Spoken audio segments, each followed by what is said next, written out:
Hi, I'm Michael Lombardi, and I'm co-executive chef and partner of SRV Restaurant in Boston. Hi, I'm Kevin O'Donnell, and I'm co-executive chef and partner of SRV in Boston. And we're ready to roll out some pasta.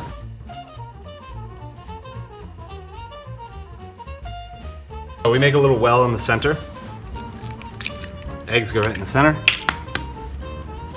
So we do equal parts soft white wheat and durum, but if you're making this at home, you can just do 1 cup of flour leveled off to 1 extra large egg.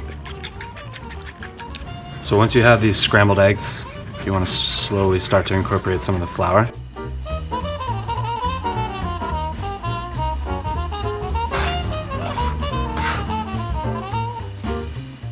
So now we're just kneading. It's really important to develop the gluten at this stage. If you don't do this, you're not going to have a strong dough. This is a very crucial stage. When the dough is smooth, then we're going to test to see how it springs back when you push on it, like this.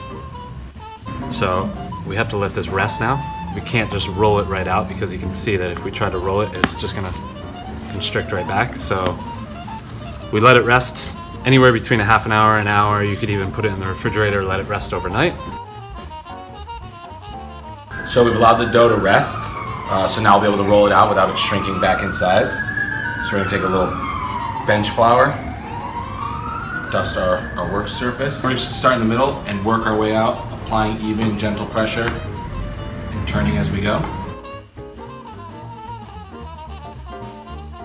Alright, so we made our sheet of pasta, and we're going to make kind of some shapes that are called by different names but used all over Italy. Just rolling it from end to end, making sure we flour each fold so that nothing sticks together when we cut it.